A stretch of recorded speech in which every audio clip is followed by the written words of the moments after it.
Now, a look at recent trips to Fort Wayne Zoo with Wild on WANE. Thanks for joining us on WANE 15 Plus. I'm Alyssa Ivinson. In the next half hour, we'll explore the people and animals at Fort Wayne Zoo through our Wild on WANE stories. First up are animals that are endangered in the wild and rare to even see in zoos. Forget everything you think you learned from Looney Tunes. Wild on WANE introduces you to real Tasmanian devils.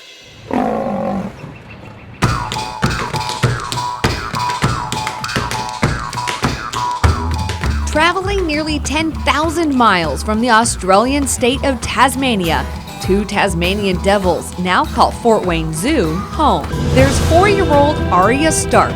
Someone in Tasmania named them, but I don't argue with that. She has one little white stripe across the front of her shoulders and all black otherwise. And 3-year-old Valentina. The big white spot on her chest. She has the white spots on the sides of her shoulders and the white spot on her butt. The two females are not related, but are here as part of the Save the Tasmanian Devil and the Tasmanian Devil Ambassador programs. Last June, 8 devils came to only 4 zoos in the U.S., Fort Wayne being one of them. But this isn't the first time Fort Wayne's had Tasmanian devils. Ones we had were geriatric males. The animals have a short lifespan of only 5 to 7 years. When the last one passed away, it took a few years to arrange getting another pair from Tasmania. In the wild, the devil's population is dying off because of devil facial tumor disease, a contagious cancer. They get facial tumors and it takes over their body. While there are efforts in Tasmania to prevent the cancer in the wild, the Ambassador Program also shares the animals with people around the world to inspire help in conservation efforts. They think of like the Looney Tunes, and that doesn't really give you a good representation of what a Tasmanian devil actually is. So these guys are great ambassadors to show the public and just everyday people what these incredible creatures are and like how we can help them, what their stories are. Tasmanian devils are unique animals. You can't really compare them to anything else. They got their name from their red ears that really glow in the right light. Kind of look like devil horns. And their piercing scream.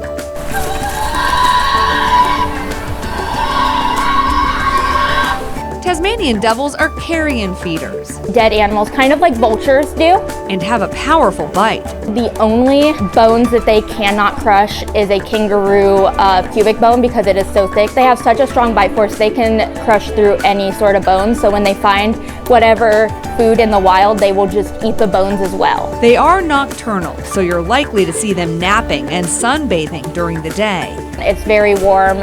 Being from Tasmania, they do really like the heat. While they battle facial tumors in the wild, the biggest fight of a Tasmanian devil's life actually happens seconds after being born. Marsupials are the animals that have the pouches.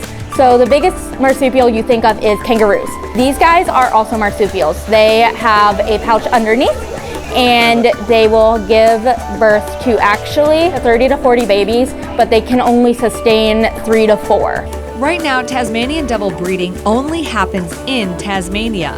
While Aria Stark and Valentina aren't part of a species survival plan at the zoo, you can catch some fun antics between naps. And you'll often see them running around, digging a lot. Sometimes they do like to climb. They have a climbing structure. We'll put in different types of browse. We have different olfactory options, different spices, different extracts that we can use to spray, and they do really love to tug, so a lot of times we'll tie their bones to things for them to tug, or we'll stuff their food inside cardboard tubes or something that they really have to pull things out of. While they might not speak gibberish or spin like a tornado, these Tasmanian devils are helping save their species. Tasmanian devils in Fort Wayne Zoo go back more than 20 years. In 2004, the only Tasmanian devil living outside Australia was Kula, here in Fort Wayne. When he died at age 7, his death was reported around the world. Fort Wayne Zoo has 60 zookeepers or animal care specialists who take care of the more than 1,500 animals at the zoo. For many of them, it's the dream job they've had since childhood. And through the Fort Wayne Zoo's Teens for Nature program, for some keepers, it's also full circle, starting their journey to that dream job at the Fort Wayne Zoo. It was a childhood dream. I've just felt such a connection to animals ever since I was little. My goal is to become a zookeeper. 3 stories with a common thread, and the Fort Wayne Zoo is at the heart of it. I was like, well, I want to be here. Like, what's the next step? Zookeeper Gianna Portfolio has spent her entire career at the Fort Wayne Zoo, Yeah, literally. starting as a kid who just loved animals. I grew up in Fort Wayne, so I came to this zoo as a kid, and I came to camp as a kid. And then when I aged out of camp, I was like, wait, I still want to be at the zoo. So I became a teen and I helped with camp. Gianna joined the Teens for Nature program, then became an intern, then a seasonal zookeeper working in education and the farm before joining the zoo as a full-time zookeeper. She's worked in aquatics for 4 years and is now also the zoo's dive safety officer. Really nice stepping stones for me. Stepping Stone's 18-year-old Grace Shagler's following now. I have always wanted to be an aquatic zookeeper. She started with 3 years in the teens program. Zoo crew, which is basically just where you educate the public on the animals. And then I worked my way up to become a teen zookeeper. For 2 weeks, I got to work with the giraffes in Africa. Such a meaningful experience, and I came home every day so excited. This past year, as a high school senior, Grace graduated up to a zoo intern. So I basically get to be a zookeeper, just a little bit behind the scenes. So I am here all 5 days of the week and get a really hands-on experience feeding the animals and watching training as well. Now Grace is headed to college in Ohio, still setting her sights on a zookeeping career. This is something that a lot of people have told me that I couldn't do or I shouldn't do or I'm not good enough, but just proving to myself that I can do big things like this and chase my dreams is something really inspiring for myself. See, there's one right there behind that leaf over there. 16-year-old Liam Biltz isn't far behind. He's in Teens for Nature now. I love like how we can see like the animals in like behind the scenes. I help with the zookeepers with whatever they need, so like scooping the kangaroo yard or just helping with basic tasks. From chats to feedings, he's embracing all the opportunities. Fed the frogs and snakes and the lizards here. Get to learn all the animals' names. Like Pilly and Senna here, the orange-eyed tree frog. Or any advice is like take initiative here. Don't like skip out on things. So if like you have a chance to feed Wilma or a Wilma snake, take it. All while looking up to the keepers like Gianna, who led the way. It's really awesome to see other people in different positions. It's super inspiring. She has just gone through everything that I have went through, and it's really cool to show that this experience does make this career possible. It's really fun just to talk to them, and they usually have tons of questions like, oh, how'd you get here? And I get to say that whole story of like, well, I was you a while ago. But it was just really cool to kind of work hands-on with those kids, and they learn so much from us just from being here, and that was exactly what I did too. I was just here, and it like really just made me want to come back. She did, and she still does. Very grateful that this is my home zoo. Year after year. I just love all the animals individually, obviously learning their personalities, getting to know them, train with them, create such a good bond. I love the training aspect of it. Ronan, the harbor seal, he really he has a way of getting in your heart. Fulfilling her childhood dream. Not a lot of people can say that they love going to work every day, and I am very grateful that I can say that. I want to be here every day for these animals, and yeah, I'm just so grateful to be here, honestly. Applications for next summer's Teens for Nature program will open in January. We get to see some of the zookeeper training in our 2023 Wild on WANE with the radiated tortoises, a critically endangered species.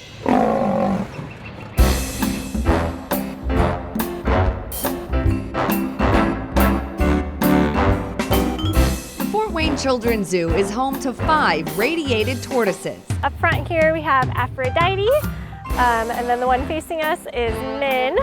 She is our smallest one. Casanova, our male, is inside. The one in the corner there is Venus, and then Cleopatra is kind of tucked in the back at the moment. They are all fully grown at around 20 to 30 pounds. So they get their name, radiated tortoise, from the patterns on their shell. So that's how you can tell them apart. Each tortoise has a different gradation pattern on their shells.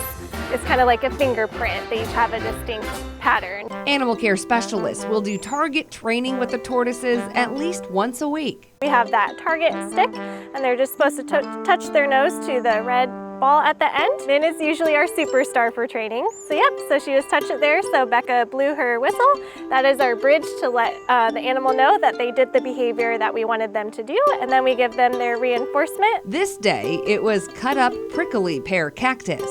That's one of their favorite treats for training. Aphrodite also likes a little pat on the back for a job well done. She is our most personable tortoise, so she doesn't always appreciate the food reinforcer, but she really likes scratches. So sometimes we'll use that as her reinforcer for training, just so that she gets something she enjoys for doing the behaviors we want her to do. Their shells are actually made out of keratin, which is the same thing our hair and fingernails are made out of. So yeah, they do have feeling in their shells, and all the tortoises really like when it's raining. They'll kind of get up and do like a little shimmy. We call their rain dance. They really enjoy that. In the training world, the target is the base level. Target is a great, just kind of general behavior to get animals kind of used to the training process, and then you can use that to help shape more difficult behaviors in the future. Cactus is the training treat, but the tortoises usually eat grasses and greens. Here at the zoo, we also give them some veggies every day, a rotation of greens. We'll also give them a dry pellet just to make sure they're getting all the nutrition that they need. So even here at the zoo, they love to just kind of eat the grass that's out on their exhibit all day. Native to Madagascar, the tortoises love hot, sunny days, and we're training all-stars for our cameras. For this red bobbin, we're working on a station behavior for them, so we can move that red bobbin around the exhibit, and they're just supposed to walk towards it, and whenever they do, they'll get their reinforcement. So we hope to, once they're very solid on this behavior, we hope to use that to help have them voluntarily shift on and off exhibit. While it is fun to watch them in action in the zoo, their numbers in the wild are dropping. They are a critically endangered species. One of their biggest threats is actually the pet trade. TSA, the Turtle Survival Alliance, we partner with them to help with populations of tortoises in the wild. We do have a breeding recommendation for these guys to help with their population numbers, so we hope to have successful breeding with these guys in the future as well, so that we can help with their numbers since they are critically endangered.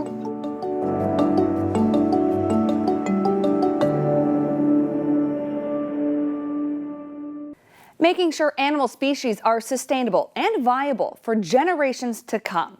That's the goal of species survival plans in AZA-accredited zoos across the country and around the world. And the woman in charge of making sure marsupials are well managed is here at the Fort Wayne Zoo. Ever since I was a little kid, I knew I wanted to do something with animals, but I enjoy working with people as well.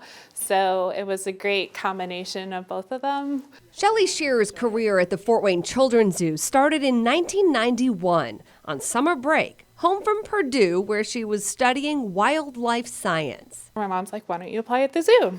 I did, and then it was no turning back from that point. Now, 33 years later, she's worked her way from a seasonal employee to an area curator. Yeah, have worked almost all the way around the whole zoo. Her work with animals extends beyond Fort Wayne, helping zoos across the country and around the world. Shelley is amazing. She is a big deal. Shelley volunteers for the Association of Zoos and Aquariums, or AZA, running a team that coordinates species survival plans for all marsupials in all the AZA zoos. It's a pretty big deal. It is. It's a little nerve-wracking. She manages the populations at all the zoos. She manages the genetics and the demographics. She is a matchmaker.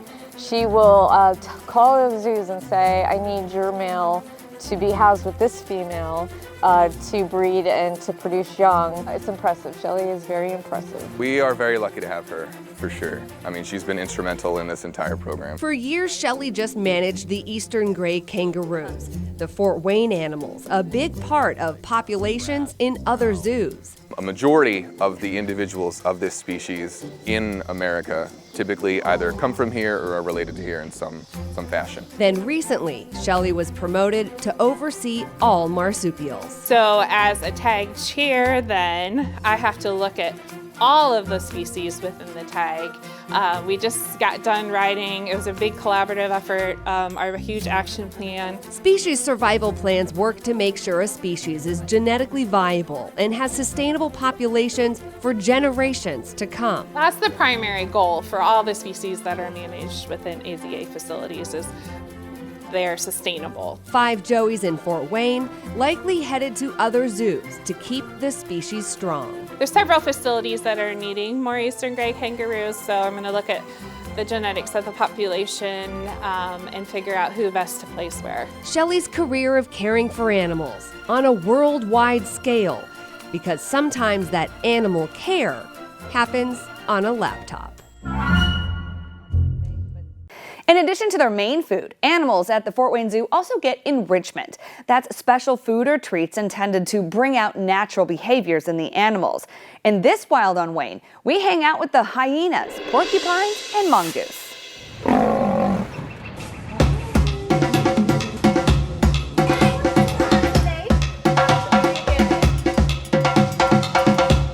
We have our 2 spotted hyenas. Ascari on the left is the male and Ruckus is our female.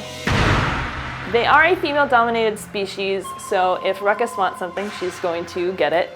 So I like to kind of separate food, separate bones, so that she has to go find hers first, and that gives Ascari time to find the other one. Yeah, these are knuckle bones from a cow.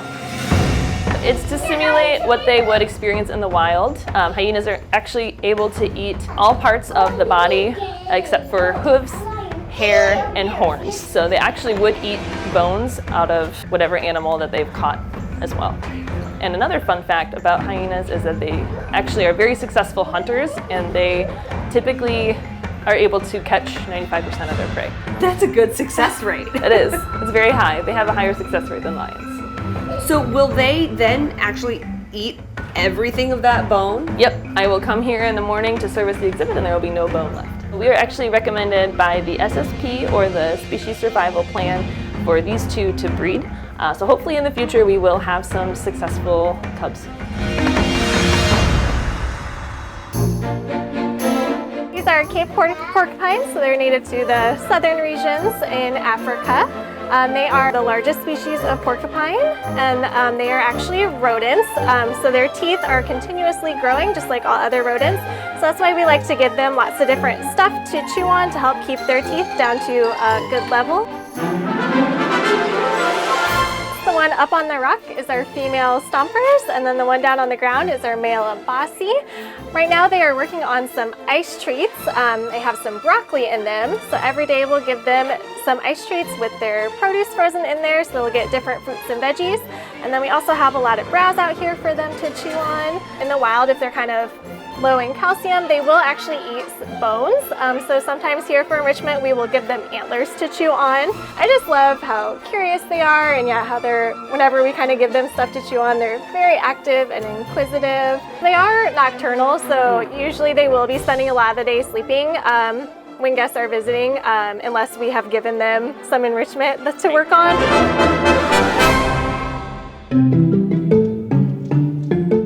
We actually have 2 troops of mongoose. These are our younger guys, and we gave them some mixed nuts today. It's one of their all-time favorite enrichment items. As you can see, they're really just having a ball, grabbing them, chucking them behind their legs, and breaking them to get to all the tasty parts. In the wild, they'll do this, but they'll do it more with things like eggs and snails, other hard-shelled things. So when they're throwing the shells, that's their nutcracker, basically. Yeah, and that's a natural behavior. We have Big Mama Karanga in here, and everyone else is her kids. She's in charge. If she wants something, she's gonna go get it. And so when the kids manage to grab something, they'll run off and hide from her and eat it as fast as they can. In the wild, these guys spend most of their day foraging.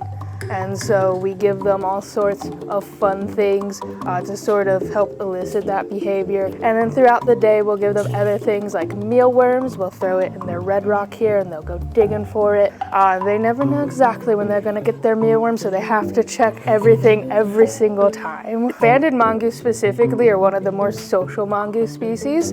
In the wild, they'll live anywhere in groups from 5 to up to 50 individuals. During the day when it's sunny and they've eaten and they're tired, they're usually all in one big snuggle puddle. And then their bands are meant for camouflage. They also have incredibly fast reflexes. As the snake strikes at them, they're usually fast enough to get away. Their closest relative at this zoo actually is the hyenas. They are very fun, quirky fellows. When you visit the zoo, in addition to seeing enrichment, you might see animals playing or taking a snooze. But we only see them for a few minutes, just a small snippet of their day. But the zoo tracks their behaviors all day long to make sure the animals are healthy and happy.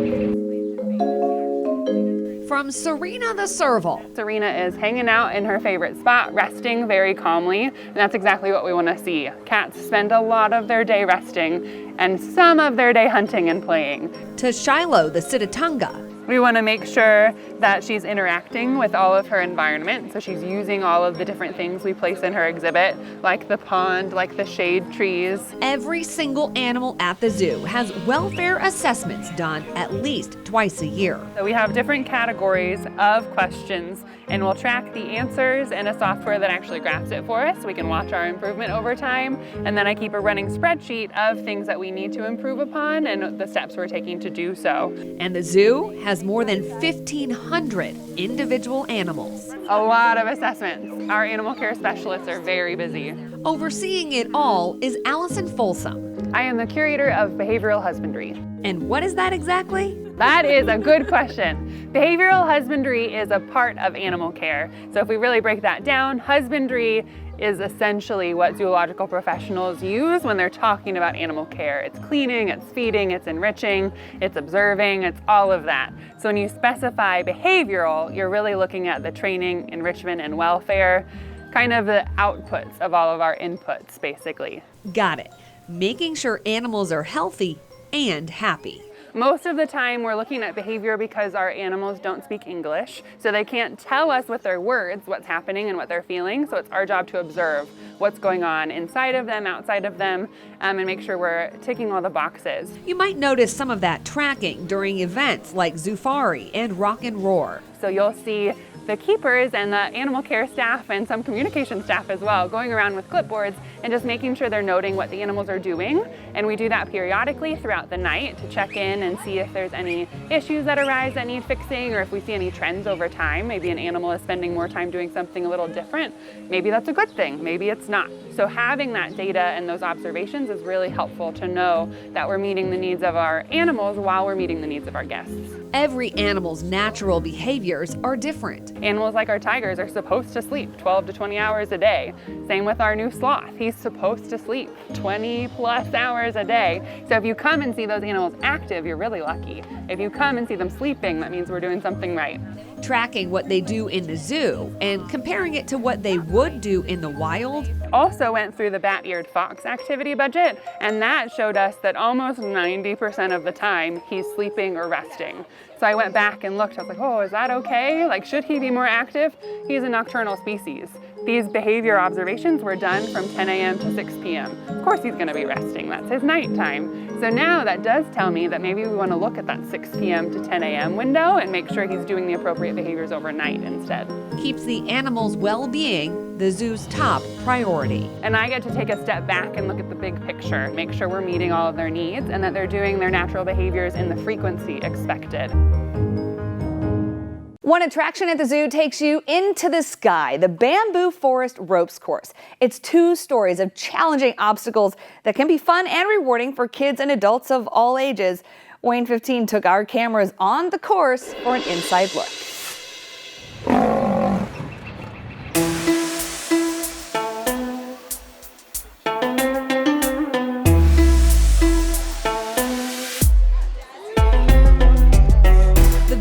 Forest ropes course gives kids a chance to choose their own adventure. Do I want to take it easy and take the easy ones? Do I want to challenge myself?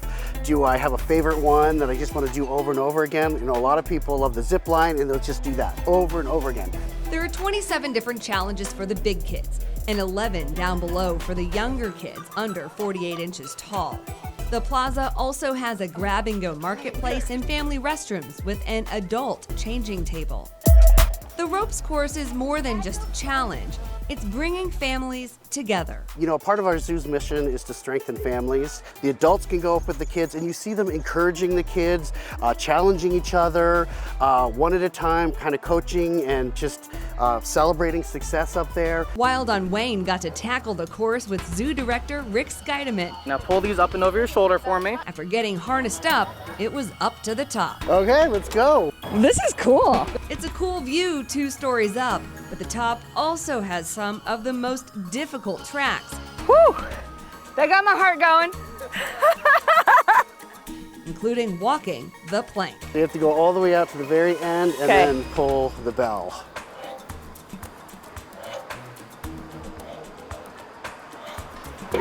Oh!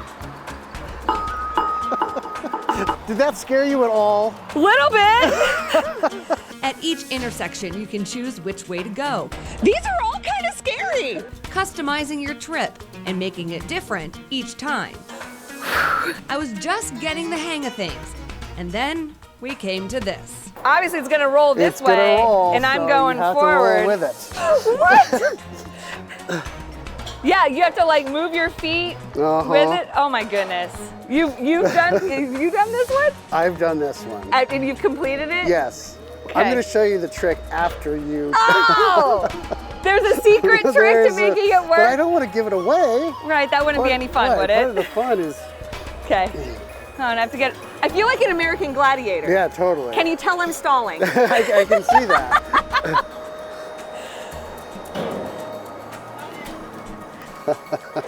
You're doing it. You're doing it.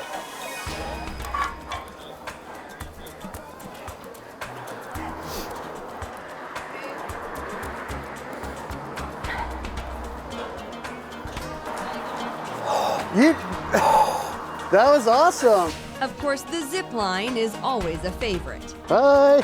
Facing a fear can be fulfilling. All right, so here's the one that you didn't want to do. I kind of feel like you should give it a shot. Yeah, okay, I have a little more confidence now. Yeah. So I have to go around and then around and then around 2 and then around and then I'm out. And you will literally be just hanging down over this. That's not what you told me before I go. Okay. But I was pretty good with the roller, so. Yeah, you got it. It's kind of a workout. It is a workout. This is gonna be a little harder.